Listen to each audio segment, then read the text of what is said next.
Thank you very much. My talk pivots rather well between the two other talks. So the first talk, which was utterly brilliant, presented almost all the data that I was going to present, so thank you very much for that. And in my book, Breakfast is a Dangerous Meal, I say some very nice things about Dr. Lustig. So, as I say, I pivot. And the way this talk is going to work, in view of these two other talks, is I'm going to talk relatively briefly, and we're going to really push the Q&A session, because that always works better. So let me just tell a few stories first. When I was an intern in my hospital, and don't forget, in Britain, doctors go to medical school much younger than here, so I was only 23 or 24 at the time. I worked for the professor of medicine, and we had a patient who was extremely ill, but the professor of medicine persuaded the professor of surgery to operate on this person almost as a favor.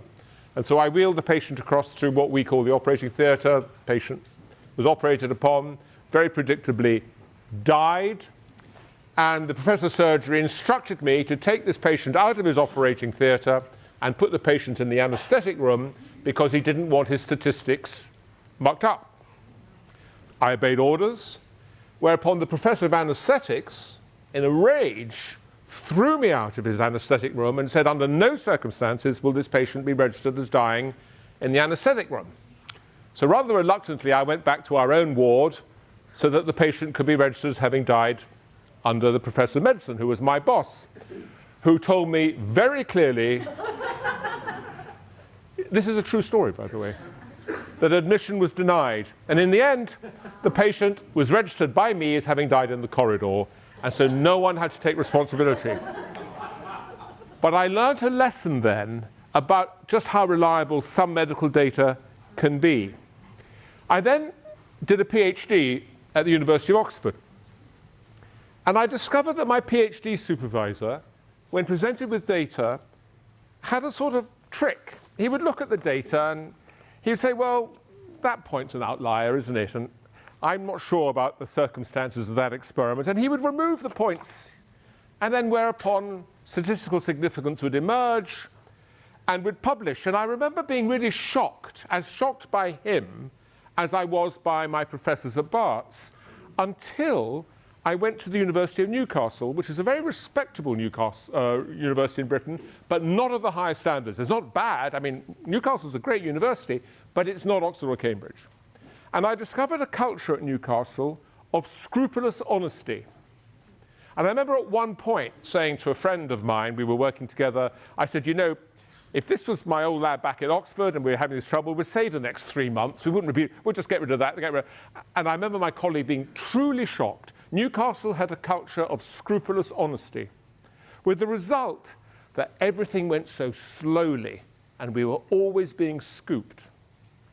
And I wondered then, and I still to this day don't know what the lesson of this is, but it seemed to me that one of the reasons that great scientists win the race, because science is a race, is in a sense perhaps they know when to cut corners. And so honesty, I don't know, I'm just telling you stories of things that have happened to me in my career without giving any conclusions. These are things that happened to me that made an impression upon me. The reason I'm standing here is that for the first time I wrote something interesting was when, and this sounds like a British story, but it relates to America very closely, when Mrs. Thatcher in the 1980s was denied an honorary degree by the University of Oxford because she'd cut the British government's funding for British science, and everyone erupted in the British universities. Mrs. Thatcher was destroying British science. And we had the same stories in America, by the way, under Reagan, and there were similar cuts, and you have the same stuff in the literature actually in America about how Reagan was cutting and destroying British science, American science. My problem was that I was between Oxford and Newcastle at the time, and I could see that both universities were absolutely flourishing and growing huge numbers of labs all the time. And when I said to my friends in Oxford, well, where is this famous decline of British science? And they said, you don't understand, Terence. Oxford, Cambridge, London, the Golden Triangle, the government's protecting them. That's the heart of British science. But go out to the provinces, and it's a desert. Well, I was out in the provinces. I was in Newcastle. And when I said to them, hospitals, labs growing all over the place in Newcastle, Where's the decline in British science? Oh, you don't understand, Terence. The government's protecting the provinces because that's where the votes are, but go to the heart of British science, Oxford, Cambridge and London, and it's a desert. And what I learned is that people very, very quickly, these are top scientists, very quickly rationalize and create a little paradigm to justify what they believe is true. They weren't lying to me, these people. They were lying to themselves, actually, because they wanted to pressurize the government. What I also discovered is that the pressure group, called Save British Science, was presenting data that was quite extraordinarily biased. And so we were told, for example, that the share of papers published globally by British scientists had fallen over a 10-year period by 10%. You had exactly the same data going on in America, by the way. We were told that government funding for science had gone down by so many millions of pounds. What nobody told us, was that every 15 years, the total number of scientific papers in the world doubles, and has done so, by the way, since 1750, and continues to. So a 10% fall of share of papers actually means that instead of doubling every 15 years, British science was doubling every 17 years. And the reason the double rate in Britain was slightly slower than elsewhere was that the countries of the Pacific Rim, Japan, Korea, and the Mediterranean Rim, well, they were growing so fast as they converged that their doubling time was only 10 years.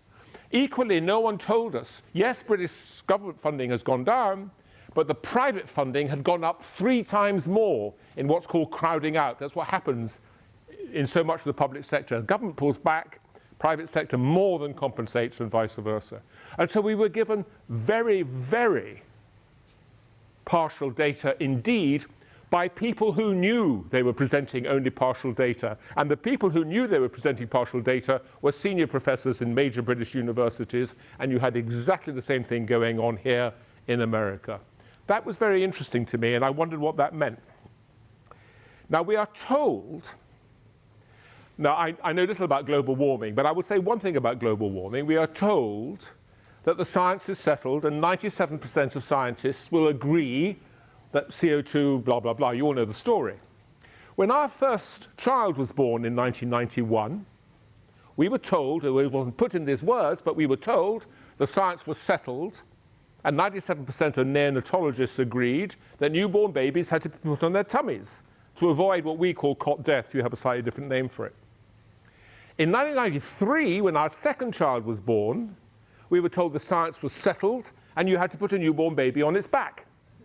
Because it turned out that putting babies on their tummies was responsible for over 70% of cot deaths. What was fascinating to me was no one ever apologized. No one said, you know, we might have got this wrong. What you actually got, it was almost like a Stalinist state. Complete monolithic dogma, and then one morning, a completely different monolithic dogma, but both completely dogmatic. The science is settled, and 97% of scientists agree. So it was almost as if science is like a huge school of fish, all going in the same direction. There's a sudden flash as each fish turns around, but you hardly see the flash, and then they're all going in the same direction with the same utter confidence as before. And I wonder if this isn't, in fact, a quality of science. Now, when I wrote my first book on the economics of science, I was so fascinated by the complete myth that the British and American government had cut science, and everyone in the two communities was saying that that's what had happened. Then I wrote a book on the economics of science, and I showed, and it's relevant to what I'm about to say, that governments don't need to fund science, at least not for economic reasons.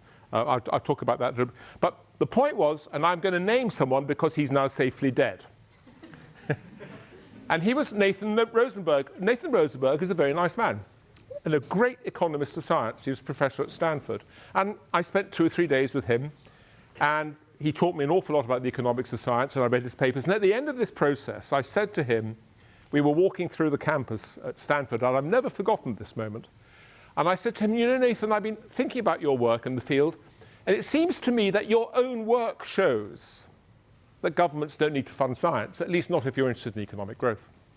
And I've never forgotten, his hand shot out and grabbed me like this. And we stopped in the middle of this campus. He stopped. Terence, you must never, ever say that. You must never even hint that that could be the implication of my work, because if ever it got out that Nathan Rosenberg, who's talking about himself, suggested that governments needn't fund science, what do you think that would do to my standing in the academic community? I would be shunned. What do you think that would do to the consultancies I get when I go and advise the Japanese or other foreign governments? All that work would stop, but my reputation would be destroyed. It cannot be said.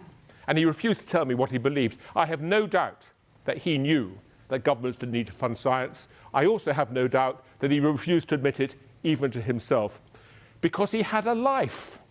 He was a fellow and a professor at Stanford, and that was important to him, and why not? So the reason I tell these stories is that I think there is a vast myth that scientists are somehow objective and honest. And I actually think the data shows that scientists are human beings. And they don't seek to be dishonest. I mean, it's very unusual to meet a dishonest scientist. So I wrote a book, which I'm just coming to, called Breakfast is a Dangerous Meal. I would have liked it to have been about sugar and fat. I'd have liked to have written the sort of book that our two other authors today have written. But that was already covered by people like them. And breakfast is where I came into it. So I wrote it about breakfast. And I review about 200 papers in here. And only one of them, I think, was actually dishonest. I think only one of these 200 papers I could sense where the scientists had done what my PhD supervisor had done and pushed a few data points around. The other 199 rubbish papers were written by scientists who either interpreted it willfully wrong or were fooling even themselves. So let me tell you how I got into the business of nutrition. And I'm obviously not a very great person, because very great people work things out on abstract principles. The only things I've ever done of interest are those that struck me personally. So I could see for myself that British science wasn't in decline, and that bothered me. And I could see for myself that breakfast was a dangerous meal. And that happened very simply. In 2010, I was diagnosed with type 2 diabetes. Diagnosis was made by my wife, who knows absolutely nothing about medicine, but she could see that I was peeing, and you all know what diagnosis type 2 diabetes is. I secretly knew, of course, but I thought if I ignored it, it would go away, which wasn't very grown up, but there we are. And I was taken to my doctor by my wife. She drove me. It was again like Stalin. And in the book, I say he, because I didn't, but in fact, she was a lady doctor. Anyway, actually very serious type 2. I had very, very high levels indeed of blood glucose, and I'd lost a couple of what we call stone. I lost 20, 30 pounds or something. I mean, really terrible. And I was told what to do. And what I was told to do was I had to eat frequently and lots of complex carbohydrates and avoid fat and don't drink. That's what I was told, 2010. I went to see the dietitians, I was given all this stuff, and I obeyed orders. But the one thing I did that disobeyed orders, so this is England, remember, which is a socialist country, I got hold of the glucometer, which England, they don't give to patients because they don't really like patients measuring their own blood glucose levels because they might work things out for themselves. Although, curiously, they haven't. Millions and millions and millions of type 2 patients have glucometers. I appear to be the first one to point out the crushingly obvious fact that if you are a type 2 diabetic, as I discovered within 2 or 3 days, and you eat a standard breakfast as instructed by the dietitians, porridge, we call it, oatmeal, you call it, that's what I was told to eat, your blood sugar level it starts off high and it shoots up into the sky. It turns out that the British Diabetic Association, which unlike the American Diabetic Association, if the first talk is to be believed, still says you must eat carbohydrates and breakfast. The British Diabetic Association has now given up on giving patients glucometers in Britain because apparently patients record all this and don't understand what it means. It's really very bizarre. But I trained as a doctor and then did a PhD in metabolic biochemistry, so I was able to interpret a blood glucose level, as everybody in this room can as well. What I very quickly discovered, for myself, feeling very lonely, is that breakfast was very dangerous to diabetics because, of course, and everyone in this room knows this, you have the morning cortisol peak. And the morning cortisol peak gives you insulin and glucose resistance. It's the one time you should not be eating carbohydrates. The effect, by the way, on diabetics of skipping breakfast is very dramatic. Either type 1 or type 2, and many of you will have such patients. Anyway, I very quickly followed my own advice, which is no carbohydrates, no glucose. England in 2010 was not friendly I felt very lonely working these things out for myself, but there we are. And I went back to my doctor, and she said to me, and I've never forgotten this conversation, she said, fewer than 1 patient in 100 has achieved what you've achieved. Fewer than 1 in 100, you have reversed your type 2 diabetes. Actually, it's not completely reversed. Most of my HbA1c levels fall in the sort of pre-diabetic range, but everything had been pretty damn reversed. And you've done all the things I told you not to do. And I said to her, and she's a great doctor, by the way, so this is not a criticism of her. She's a lovely doctor. I said to her, well, doesn't that make you think? And she said, no, she said. And she produced what we in England call the NICE guidelines. NICE stands for National Institute of Clinical Excellence, which is our Stalinist body that tells you what you have to do in medicine, or you can get sued. No, she said, here are the NICE guidelines, and it's my job as a doctor to obey the NICE guidelines.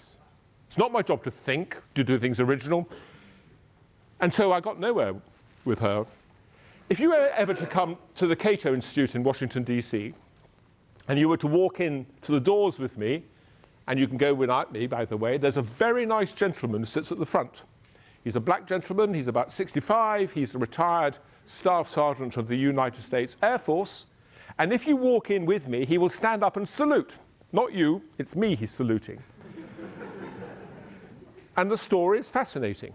I got there about a year ago I won't bore you with the details of my chronology at Cato, but about a year ago we were chatting, and he was telling me he'd been diagnosed with type 2, and then it progressed to insulin dependence, as many of you will know, and it was terrible. He was completely out of control. His feet were becoming really painful. His doctor was beginning to talk to him about, that's bad news about feet hurting all the time. His lipids were everything was out of control.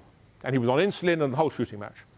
And I said, have you thought of going on a glucose carbohydrate-free diet? Oh, no, I can't do that. He said, I'm told I've got to eat breakfast, lunch, tea, and dinner. I've got to eat complex carbohydrates, no sugar, but lots of complex carbohydrates and no fat. That's what he was told in Washington, D.C. a year ago, just a year ago.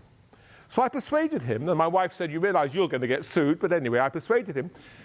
Within 10 days, not only was he not on insulin, he was on no drugs. He was completely cured.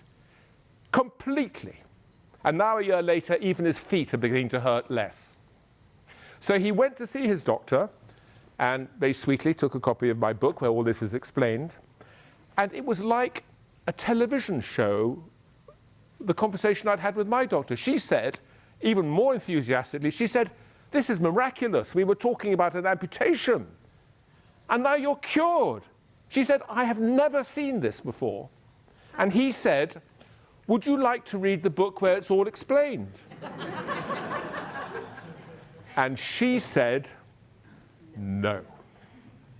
He was really shocked. Being a staff sergeant in the US Air Force, in his naivety, he assumed that doctors and scientists were rational, curious folk who wanted to know how the world worked so their patients could get better. His doctor's clearly a good person, but you can see the cognitive dissonance. What if she said that to another patient? You can imagine being sued 1,000 times over. So we have a problem, which is that it's not just doctors, it's scientists as well, that we commit to paradigms and then we bend the data to it. So I wrote this book, which is, I think, why I'm here, this article for Cato, which is Why Does the Federal Government Issue Damaging Dietary Guidelines? You all know the story, but let me just revise it because it is so fascinating. 40, 50, 60 years ago, there was this terrible outbreak of heart attacks, particularly of men in this country, but actually throughout the Western world. What's interesting is that no one knows what caused it. I mean, obviously smoking contributed. Obviously, if you talk to Nina Teicholz, who's a friend, she thinks the introduction of vegetable oils, margarine, trans fats contributed. There's an extraordinarily tight correlation with the incidence of peptic ulceration deaths. So one wonders if that had something to do with the Helicobacterium epidemic. There may have been some connection. I personally am very interested in the fetal starvation hypothesis. All that is described in that. It's all online, of course, in which if you are a child, a fetus born of a mother who is relatively malnourished, not starving, but malnourished, but then you in later life become very well nourished, that seems to induce a terrific outburst of diabetes and heart attacks and things. And you have those Pacific Islanders where practically everybody's diabetic, because that's exactly what those populations have gone through, from relatively little food to a lot of food.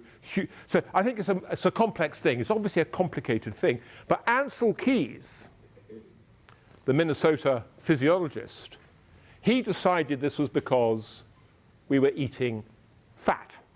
And because atherosclerosis is made of fat and we were eating fat, A equals B. And what is interesting about the Ancel Keys phenomenon is that even at the time, he was told, you're probably wrong. And this is well chronicled. Lots of scientists were saying, you've probably got this wrong. And within 2 years, by the way, and I find this particularly fascinating, within 2 years, he'd said, I got cholesterol wrong. He himself said this.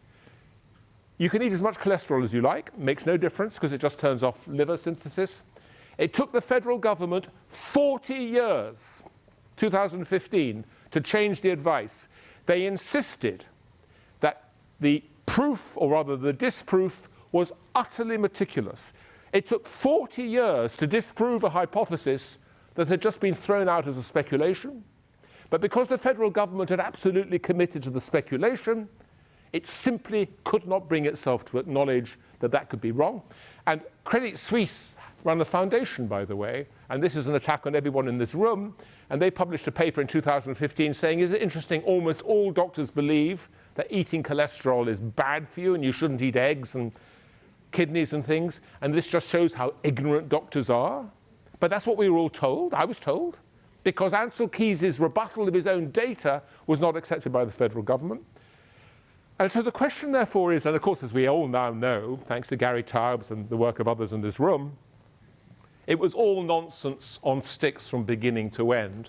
And so the question, therefore, becomes, why do we do this as scientists? I mean, no one in this room needs to be told that science is always getting it wrong. Everyone in this room knows that the person who invented the idea that continents shift destroyed his career by so doing. Everyone knows that. Everyone knows that Semmelweis in Vienna destroyed his career by suggesting that obstetricians should wash their hands before rather than after delivering his babies. We all know that science is constantly correcting itself, and yet, at any one moment, it's always the same. 97% of scientists agree that the science is settled. And the government makes it worse. There's a very good paper by a man called Daniel Sarevitz, which has got, again, very easily available online. And he points out, and here we come back to the government funding of science. This is what happens. Before, in this country, America, before 1950, the government in this country did not fund science. Something that's often forgotten is that there was no federal government funding of science, apart from military stuff. But there was no federal government funding of science for the purpose of supporting science for its own sake or supporting economic growth, because you were utterly committed to the concept of laissez-faire. So even when Smithson gave the money for the Smithsonian Institution, there were votes in quite a lot of it. I mean, it was really debated, should we take the money, even though it's someone else's money, because this wasn't the federal government responsibility. In the end, it was taken, but that was the beginning and end of American involvement in science until 1950. And the reason for that was laissez-faire. And then in 1950, the Truman Doctrine was announced, and you entered on permanent war with the Soviets and the Cold War, and then you started to fund science as part of a military initiative, in fact. But you then created a monster. And the monster is the NIH and the NSF and all the other funding bodies. Before 1950, if you wanted to do science in this country, America, you either had to go to a charity like the American Heart Foundation or whatever, or you had to go to a company like Bell Labs and say, I want to do science, and ultimately, this is what I want to show. And as Sarevitz says, it's technology that keeps science honest. It's because ultimately what you as a scientist were doing was ultimately going to be tested against a patient or against a radar machine, whatever. It's the technology that kept science honest. But now you get money not for being right. You get money for satisfying the prejudices of the people who sit on the committees in the NIH and the NSF. And if someone like Ancel Keys comes along and says, 97% of scientists agree that the science is settled and eggs give you heart attacks, then the only papers that the only grant applications that get accepted, the only papers that get published, the only people who get promoted to tenure are those who say all the right things. Otherwise, Nathan Rosenberg's hand grips you and says, never ever say that, Terence. And so what we have done is we have created a self-referential system by which you are rewarded for reinforcing the prejudices of people who may well be wrong and will never know because their science is being tested against reality. They're getting the money from Congress and they're giving money to their chums. And that doesn't work so well in nuclear physics. It doesn't work so well if you've got a rocket going to Mars.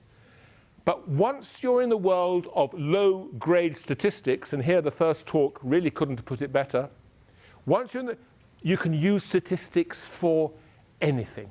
I remember when I was an intern, and the hospital I was in suddenly got this new machine so that instead of saying, I think we'll test sodium or I think we'll test potassium, this is England, by the way, very backward. You sent off a blood sample to the lab and you suddenly got 50 results back. We'd never had anything like this before. I was part of that process when suddenly doctors, instead of looking at discrete analytes, suddenly got a whole mass of things like enzymes, all sorts of wonderful, sophisticated things. And every single patient was abnormal because the definition of normal range was 95%. You only had to have 21 tests, and we were getting 65 tests. 2 or 3 of them would, of course, be wrong. And so, abnormal. And it's the same with stats. You really can do anything with stats. You can not publish things. The numbers of biases are vast. And you will bias yourself either consciously or unconsciously to get the grant. So in the book on breakfast, and then I shall shut up because the question answers what we really want. In the book on breakfast, the facts about breakfast are really simple. The idea that breakfast is good for you is an idea that, oddly, and this may surprise many of you, is promoted by the Kellogg's Company and General Mills and the bacon companies. And they fund armies of scientists. If you want to work on breakfast, you will get your grant. I can tell you now you'll get your grant. As long as Kellogg's believe that, well, I'm not going to name Kellogg's because that could get me into trouble. As long as the company you're interested in believe that you want to write a paper that says breakfast is good for you, you will get funded. I promise you, there's no difficulty. I mean, there really is no difficulty. The truth about breakfast is this, by the way. It's a complete myth. If you eat breakfast, you will, on average, consume more than 200 calories a day than the person who skips breakfast. This is now so well established that even places like Harvard, and we heard earlier, that paper we read about, that the former speaker was getting rightly so agitated about towards the end, the one that says carbohydrates are good for you, and that last paper, that came from the Harvard Public School public health thing. Well, they write similar papers on breakfast. Even they now acknowledge that breakfast actually increases the number of calories. Even Harvard now does. So what breakfast does, it increases the number of calories, and yet, and now this is where the myth comes, and this is worth thinking about. People who eat breakfast are thinner than people who don't. Let me say that again. People who eat breakfast are thinner than people who don't. Well, obviously, eating breakfast makes you thin in some magical way, which is what we've been told for decades now.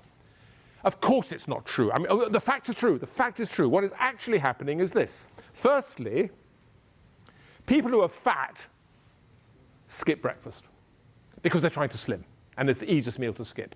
People who are thin think, oh, I'm thin, I can eat as much breakfast as I want. That explains one major correlation. The other correlation, and I'm going to use words sensitively, I don't want anyone thinking I'm being insensitive, so I'm just using words sensitively.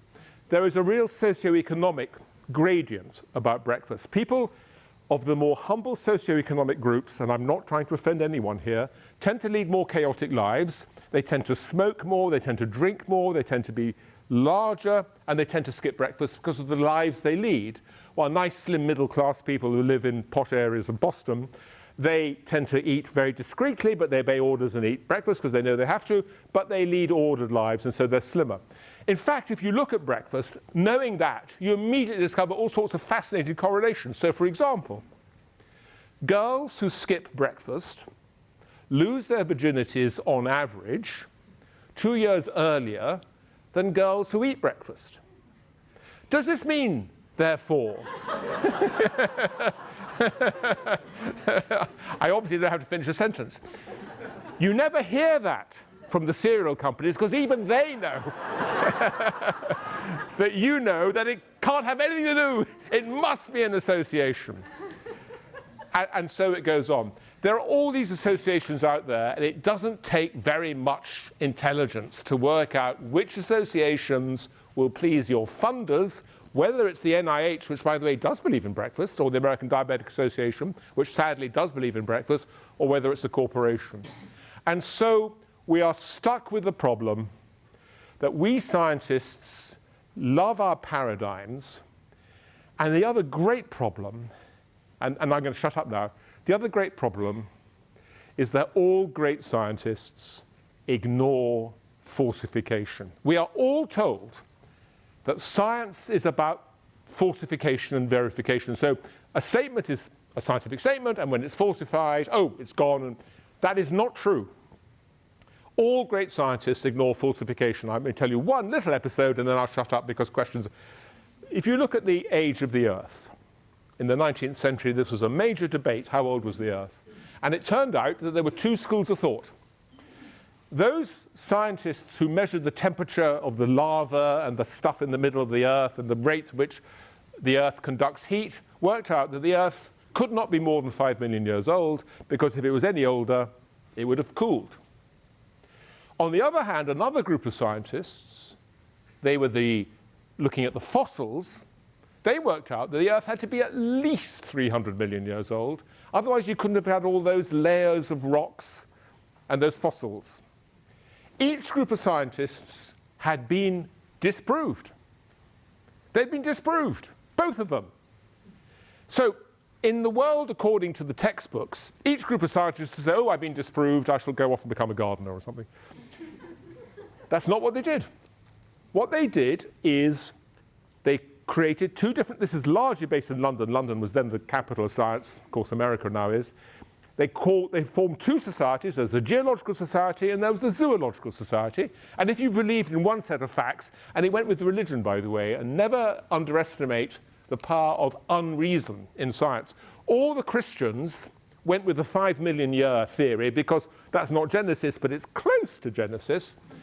All the atheists went to the 300 million year theory because that really showed the Christians. And it really is how they divided. I mean, it's quite bizarre. That is how the scientists divided, which tells you that science is so often driven by unreason, very important. And for many, many years, if they met in the streets or in the clubs, they were, of course, very polite to each other. The two groups of scientists had different societies, different journals, different meetings, and ignored each other. They refused to accept falsification. Very important. As it turned out in the end, as we all know, it was a 300 million crowd. In fact, of course, as we now know, it's 4.5 billion, but they didn't know that. But the point is, they were right. By the way, for those of you who wondered how it was resolved, someone somewhere, nothing to do with this debate, discovered something called radioactivity. Someone somewhere discovered that radioactivity releases heat, and someone somewhere discovered that the center of the Earth is radioactive. So obviously, the Earth is 4.5 billion years old, but they didn't know at the time. The point is, if Sir Charles Lyell and Charles Darwin and all the other gradualists had done as we are told they should have done and accepted falsification, it wouldn't have been a good thing. So what makes science so difficult? Just like my friend in Oxford, who would beat his friends in Newcastle because he knew when to subtly cheat, and so he was always 3 months ahead, so the scientist who ignores falsification may be a moron, but all great scientists also ignore falsification. All. You look at the career of any great scientist and actually ask yourself, was he or she ignoring falsification at that stage of their career? The answer is always yes. They were all. I mean, you cannot think of a great scientist, once you ask yourself that question, who hasn't ignored apparent falsification. So it's complicated. And I'll now take questions. Please. Oh, no. Are you allowed to ask a question? I think so. Is he allowed to ask a question, Greg? I'll just make a comment. Right. That's very interesting. I just think that, first of all, I made the point that there's a difference between science and medical science, and the standards are different, and in the extreme case of physical science, if you don't know something, you don't know it. If you're a physician and you have two theories and you don't know something, you don't have the luxury of saying you don't know. You have to make a decision. It's why we think highly of physicians, because most of us don't want to shoulder that responsibility. But they're different things. And the tendency to think that falsification is a threat is much greater in medicine than it is in science. And the NIH and, well, I don't know what kind of statistics you could find, but most people can show you the decline in federal funding for science. And that the NIH is doing very good science. The trouble is that it's also doing dreadful stuff. And I had described myself as becoming a whistleblower in the sense that if Nina Teicholz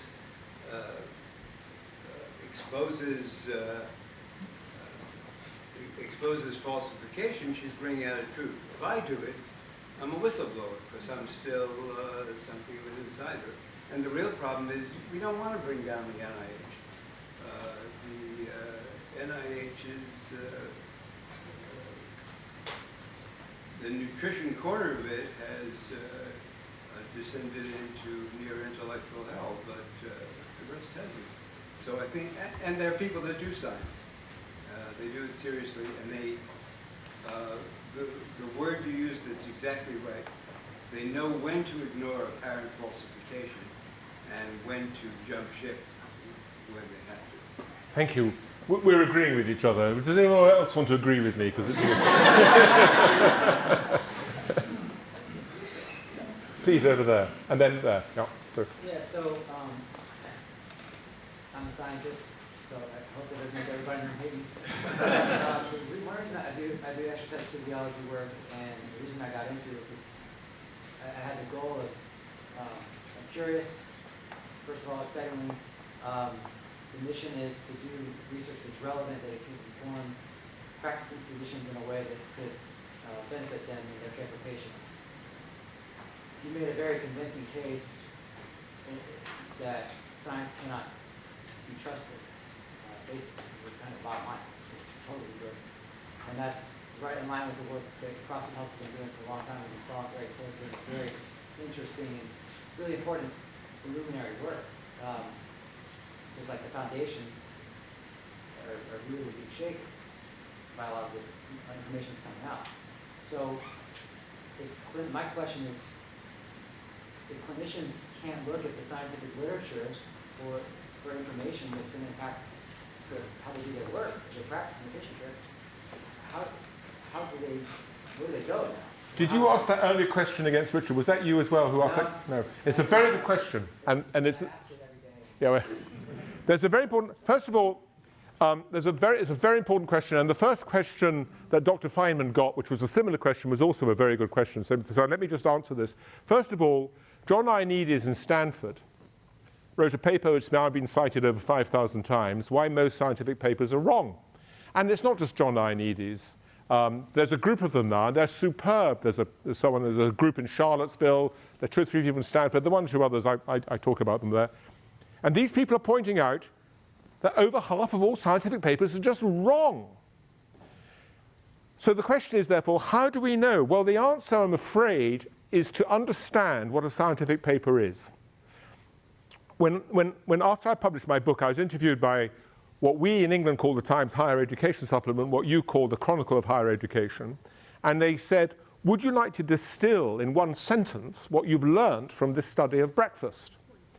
I said, yes.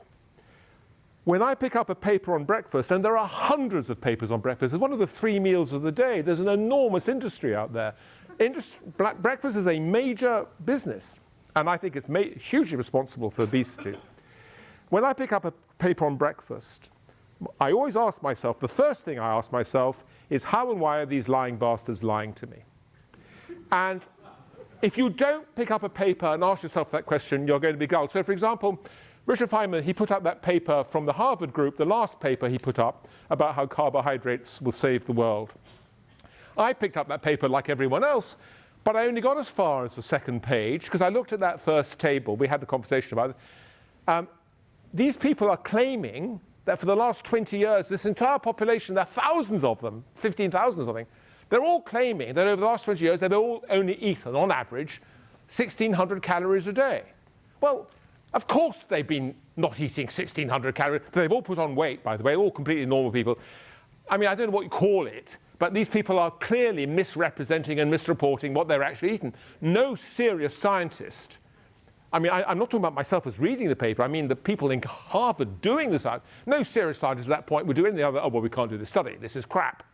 So with the exception of a very small number of people, and this is how science started, by the way, what people don't understand is what peer review is. Peer review started in, this is not a nationalist point, please don't think I'm some sort of Little Britain, but peer review started in England in the 17th century when we created the Royal Society and stuff.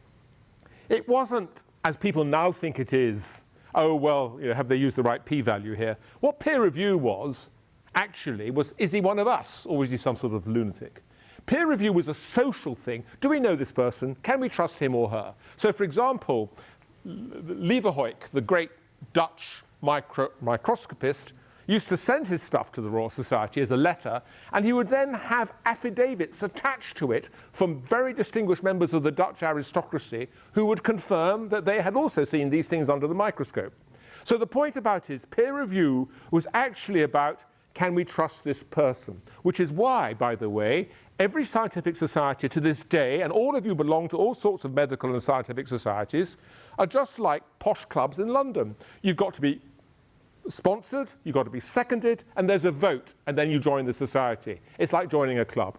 And so, to come back to what a paper is, the only way you can understand a paper is to see yourself as a judge. You're a judge in court, and here is someone who is an advocate, primarily for their career. What they're actually trying to do is to promote their own career. That's what they're doing, because they're human. As Dr. Feynman pointed out, sadly, many scientists are in fact human. And so they're trying to promote their careers. And they have a point of view, and they know that if they say the right thing, they get the grants and the promotion. If they say the wrong thing, And on the other side is Dr. Feynman and me and others, and your job is to recognize that these scientists are advocates like advocates in law. If you believe everything a lawyer says in court, then you should read every scientific paper and believe it to be true. If, on the other hand, you're capable of recognizing that judges have to work out when the lawyers are trying to mislead, and I'm afraid the really difficult answer to your question is this: unless you're a real expert, you have no hope in hell. I mean, the average person wouldn't have a clue at that Harvard paper unless they knew that no one can survive for 20 years on 1,600 calories a day and yet put on. So that's the difficulty. Very few people could. I'll tell you something very interesting about this group of people like John Ioannidis, who have smashed all the myth about scientifics. They're very strange people in one respect. I've spent my entire life almost exclusively at Oxford and Cambridge, surrounded by giants. I know Nobel laureates, all these people. They have much in common. One of them is a very strong personality. These are dominant men. Ansel Keys was a sort of gorilla of a monster who just bullied everyone into believing what he believed. Look, I see that you're nodding. Ioannidis and his chums, they're all the same. They're quietly spoken, they're modest, they're humble, they are genuine seekers after truth. And I've never seen anyone point out that this very interesting new group of people who are completely smashing science have very different personalities from these giant alpha males I'm sure there's some alpha females as well, these giant alpha males who dominate most science. And I think that's very interesting. Yeah. Please, oh, no, there was another person here and then at the back. Yeah. I'm not a scientist, so forgive my ignorance. Is it possible that the advent of wearable technology and real-time data offers an opportunity for faster change, maybe at the grassroots level? For example, I have a member that came up to me. He had access to a wearable device that was literally a patch that he put on his arm and gauged his blood glucose level on his phone. He was a healthcare lobbyist and said he had access to it. He said all you had to do was tell your doctor you're pre-diabetic and they could get this. But he told me that it fundamentally changed what he ate because he was able to see it real time. Yeah. Is it possible that technology that's coming will change? Technology keeps science honest, absolutely. And in fact, lots of diabetics have those things now in England, and I'm sure in America too. Absolutely. Yes is the answer. But of course, if you're worried about fat and carbohydrate and atherosclerosis, what are you going to measure? I mean, that's part of the problem, you know. So, but yes, when things are easily measurable, then technology can save you from medical incompetence. Yes. The answer is yes. Yeah. So there's a question there, and a question there, and a question there. So, right, so can I just go in order? So that one there, yeah. Thank you. I want to introduce two complications and then see how you respond. The first one is it breakfast or is it what people eat for breakfast? Because in America, it's sugar cereals, it's Pop-Tarts, you know, so is it that? Or would the same effect that you're alleging of an unhealthy result to breakfast occur if people were eating differently real food? That's question one.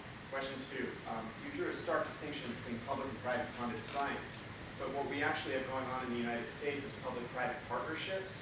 So we have very intense industry involvement in even what is nominally publicly funded science. You have pharmaceutical and food industry representation at NIH and CDC. Hundreds of millions of dollars going from the food and beverage industry and pharmaceutical industry to CDC and NIH. You have they're represented in governance. So perhaps we have something actually even worse than public or private funded science, but a collaboration. Okay, these are two fantastic questions. To take the first one quickly, because I've written about it here. So you're absolutely right. It's carbohydrate in the morning that's the killer. And in my book, I say that if you're one of those people who just has to eat breakfast and you're otherwise ill, then eat something like strawberries or blackberries or blueberries and cream, because contrary to myth, there's very little sugar in those things. I know we're not meant to believe in the glycemic index anymore, but they have very low glycemic, these fruits. So if you're going to eat in the morning, for heaven's sake, eat something that's not carbohydrate, essentially. The trouble is, most breakfasts, as you point out. Now, your second question is very interesting, and I want to take up the point about lung cancer, because actually it's illustrated very interestingly by lung cancer. Contrary to what you said, with great respect, and I'm a great admirer of your work, as you know, Richard, what's his name at Oxford, who discovered lung cancer, you know, who Dole, thank you, who I actually knew. I mean, I didn't have any insight, but I knew him reasonably well. We got on perfectly well when I did my PhD. Dole, I'm afraid, told an untruth. Dole was a Marxist, by the way. He was refused admission to this country when he wanted to come to conferences because he was a member of the Communist Party, which is relevant. Hitler was the man who discovered that cigarettes cause cancer because he was convinced that cigarettes were bad for you. Hitler, remember, bought into the whole progressive story of the 1930s. So he was a vegan, he didn't believe in cigarettes, he didn't believe in alcohol. You know, he was a complete, and of course the whole eugenic thing was what everyone believed. Hitler was an absolute classic progressive of the 1930s. We've all forgotten how completely mainstream his ideas were. It's never talked about anymore. He was completely mainstream, and one of them was cigarettes had to be bad for you. It was just common sense, which goes all the way back to King James in England, by the way, in the 17th century. So when he got to power, he called his epidemiologists together, and he said, go out there and prove that cigarettes are bad for you, or there may be unfortunate consequences. So they went out, and to their amazement, because it was so easy, the data just fell out, as you implied. And all this is referenced, by the way, in my book. I'm not inventing this story. The data just fell out. Cigarettes are unbelievably bad for you. The story that doctors used to tell, that you take a cigarette and you get a cough, clear out the lungs, getting the mucus, turns out not to be true. Doctors being human, are very good at inventing these stories. We all do that. So the trouble is that the stuff was then published in the Nazi literature, and for some odd reason, by 1940s, people weren't reading the Nazi literature. So when Richard Doll secretly knew this, and he just kept quiet about it, he pretended he'd done original research. Complete balderdash. Richard Doll absolutely copied them, and he was very keen to, because as a Marxist, he didn't like capitalism, and cigarette companies tend to be in the market. So that was the real story of that. But the reason I tell the story is this. The big myth is that left to their own devices, companies would neglect R&D. The big myth is that R&D is a public good. This is a very well-defined economic term. And because it's a public good and only a public good, private companies will not fund it. I hate to use a rude word, but this is a lie. A lie that's been fostered very carefully by everybody, sadly. So the companies love this idea because then this is a form of corporate welfare. Oh, Congress, we need money. Give us money because otherwise we're just too poor. We would never fund R&D unless you give us the money, Congress. Congress loves giving money for science. I've never forgotten when the sequence of the human genome was announced. Who actually announced that the human genome had been sequenced? Was it some white-coated scientist somewhere? Or was it President Bill Clinton standing with his big chest saying, we've come? It was President Bill Clinton taking all the credit with Tony Blair on some link from England. And the irony about it, it was funded almost exclusively by the private sector. It was the Wellcome Trust in England, which is a charity, and it was Celera in this country, which is a for-profit company run by Craig Venter. The government was very much only a minority player, but who took all the credit? Bill Clinton. So governments love funding science because it makes them look important. The general public loves science being funded because they believe that without government funding of science, we wouldn't have all these wonderful things. They're just bought into the myth. And scientists love it because without the government funding of science, they might actually have to do work that is of value to society as opposed to doing work that actually, wouldn't it be fun if we did this? Because that's what the NSF is, a club by which they have $5.5 billion a year, which they give to their chums. It's not that they don't do good science. Of course they do good science. At the NSF, as we know, NIH has problems. But the point is, this is swagger science. This is like, I mean, the pyramids were beautifully built. If you go to a pyramid, you know, the mortise, and they're beautifully constructed. But whether the pyramids did much good to the average Egyptian is questionable. And it's the same with publicly funded science. It's an opportunity for scientists to have fun at someone else's expense. Put it all together. And this is the danger. We need, I hate to say this, because Hitler truly was one of the most loathsome creatures in the world. So please don't anyone think that I'm a ghastly. But he was right about one thing. We want government-funded science only to challenge industry. It's a complete myth that industry wouldn't produce enough science of its own. Industry is only interested in profit and has no difficulty funding as much science as it needs. The average drug company spends more money on advertising than R&D, for God's sake. The idea that there's a shortage of money is just balderdash. We need governments to challenge industry. And if I was king for a day, is the question that you got, if I was God for a day, if governments are to fund science, it should be to challenge industry, not to support it. Thank you. Yeah. I have laryngitis. Well, I'm keeping away from you. So, I completely agree with your diagnosis. I couldn't agree more. And my own travels through both science and medicine completely corroborate your experience as well. When I was at Rockefeller University, I realized scientists were not interested in the truth. They were interested in their truth. No argument. I agree with your diagnosis. I disagree with your therapy. It is exactly for the reason that you just said, and what Russ just said as well, that exactly that is for that reason we have to have government-sponsored science. Because the industry is going to do science that benefits itself. And I will show the data within the nutrition field that demonstrates that it is only because of independent science that is not industry funded that we are actually getting to the real answer with respect to this entire nutritional debacle. In any aspect of science in which dark forces can commandeer the science for their purposes, there has to be a counter. And the only counter currently, in the absence of foundations having zillions of dollars, is government. I agree that some of the people who sit on those study sections are co-opted. No argument there. So they have their own truth to protect, and their truth was developed within that previous dogma. And that's the difference between dogma and research. Okay? The fact is, the only dogma is there is no dogma. Everything we believed 10 years ago is already wrong, and everything we believe today will be wrong 10 years from now.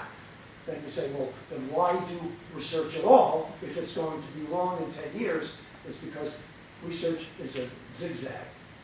It's not a straight line. And so if you stay in place, you will never progress forward. If you let industry co-opt science, which is what you're arguing for, I would argue that that is exactly what put us in the dark ages in the first place. Okay, there is no disagreement between us, and I may have expressed myself inadequately. However, let me say this. First of all, we are both agreed. Yours is a very complicated and sophisticated question, so let me just go through step by step. We are both agreed that scientists pursue their own truth. But as I tried to illustrate earlier, that is the nature of science, and it's inevitable. And therefore, we should actually understand that's how it works, and therefore we have to harness it to our own end, like the history of the earth and the Christians. So that's fine. We agreed completely. I also agreed with you, I completely agree with you, but I would just have a different nuance, that the role of the government funding of science is to challenge industry. However, it does displace foundation money. If you look at foundations, you see very clearly in the 19th century, particularly in England, you had things like the Wellcome Trust, and then in England we stopped producing foundations when the state nationalised science. In this country, the state nationalised science in 1940, 1950. If you look at American science before then, you had people like Einstein working. You had lots and lots of really interesting. Mooney Goddard developed all those rockets and things on private Guggenheim money, for example. You had plenty of foundations. What happened in your country after the war, when the state massively moved in on science, is the foundation stopped. Now, that's changed now. You have things like the Bill and Melinda Gates Foundation, and your foundation, which is huge, by the way, biggest charity in the world. So, yes, I agree with you completely, Dr. Robert Lustig.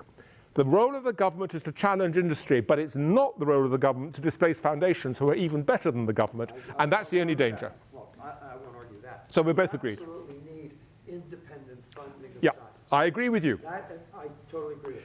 But allowing industry to co-opt it is exactly the wrong prescription. We are completely agreed, but don't forget, industry buys politicians, and politicians control the NSF. That's the danger. Please, is this lady next? I don't know. This lady next, and then that gentleman there. Yeah. I just had one. Oh, sorry. The answer to the question, the recommendation in my book is that you eat to the meter. I don't have diabetes, and for me the meter is what I call the ponderometer, which is the bathroom scale. And if you're gaining weight, you're eating the wrong food. It's simple. You're quite right. So this lady, that gentleman, and this gentleman. So let's start with the lady first. Yeah. I think the saddest thing I've observed and heard multiple times today is the way in which an average doctor is hampered from advising your layperson who knows even less about statistics and even less about basic biology because of what we call standards of care. So I'm wondering if you have any thoughts about how to balance the need for physicians to have a standard of care against free speech rights, the ability to say there is this paper here that says that this is in fact the way to go, but they're told they can't do that or they face professional liability. And from a ground level, we're talking about an ivory tower of how to have the right data, but you also have 3 layers down about how do you impact and reach millions of people who are being told complete garbage, and the people who tell them that can't say any different without losing their license. Well, did anyone hear this question? Could you hear it at the back? Yeah. Actually, I don't have an easy answer to this. I mean, all I can do, and these two have also done, is to point out there is a problem. And the problem is there's a big gap between what we are told by the panjandrums and the poobahs and what appears to be real. And by the way, it's not just fat and carbohydrate, it's salt. The whole salt myth, well, it's a myth. I mean, you can have too much salt, you can certainly have too little salt. It's true of water. It's true of water, it's true of many things. And all that we... But there's no abuse potential. Of salt. There's no abuse potential, and it's not addictive. When you're talking about atomic substances, it makes a difference. Right. What I'm going to say to you, because I'm slightly worried about time, is actually I don't know the answer any more than you do, and the answer to that very good question can only be found collectively. The very fact that you raise the question leads to some fairly obvious answers, but I have no greater insight into that than do you. So rather than, it's a very good question by the way, but rather than answer that with my own views, which are no better than anyone else's, let me just say we should recognize it's a problem, and we should also recognize at times a problem, so I'm going to go for the next question. But I'm not trying in any way to belittle you, I'm just saying I have no special insight into that, and I'm worried about time. But it's a very good question. All we do is, once you recognize the problem, then I think we can address it. It's a very good question. And actually what I was trying to say myself, now there's a question. One more question, and then by all means, we're around for dinner and drinks. Yeah, you see it. We got hours to continue discussion, and we should, but we can take one more question. Yeah, there's a gentleman at the back, I think. Yeah. Okay, we all recognize there's a problem, not necessarily the science, but with the scientists that perform the work within. In the UK, you have the Research Excellence Framework, which is supposed to ensure that the science that's produced at universities is of the highest quality, reliable, repeatable, which almost nothing is repeated these days. But how would you recommend that we try to fix this problem? What's ground zero for taking a step forward? Because I know that the ref is painting a nice, pretty picture around impact cases and things. It doesn't really tell the story of science and give us a good, warm fuzzy about quality. Yeah, I'm going to answer your questions much as I answered this lady's, because once you recognize the problem, then, but I'm going to say something about the ref, which is very, very interesting. And I'm going off-piste here. I'm taking the opportunity of saying something in public that I wasn't expecting to say, but I'm going to take advantage of it because you said something very, very interesting. So I'm going to answer your question, and then I'm going to take opportunity of 2 minutes extra. So to answer your question, we do have a problem with science. I think the job of myself and these two speakers is to recognize we have a problem, and then we have to solve it collectively. I'm not going to say any more than that, which is not to belittle your question. It's just to say I have no particular insight into the solution, but I do claim insight into recognizing the problem. However, I want to grab your question about the RAF because it's so interesting. And for those of you who don't know, I'm going to tell you a very interesting story. I'm in my late 60s now, and all my life, the best universities in the world on the rankings year after year after year are the American universities. Harvard, Yale, Princeton, always, all my life. Last year, for the first time, the rankings, at least the rankings we get in England, the top universities were Oxford and Cambridge. And this year again. And actually, I think there is a recognition that British universities, I mean, these aren't silly rankings, these are really serious rankings. Now, the RAF is an integral part of that. There are two things that have really done that. When I was a young man, British universities, I cannot tell you how terrible they were. I never worked in a single department that didn't have at least one passenger. When I say passenger, I mean someone who came in once a week to change before playing a game of squash, but was on a full salary. I mean, every department I ever worked in Britain was like that.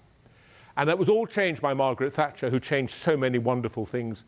And she insisted on a number of things, but to cut it short, the injection of market forces into British universities. And so now students have to pay fees, and universities have to actually meet student requirements and sort of teach and things.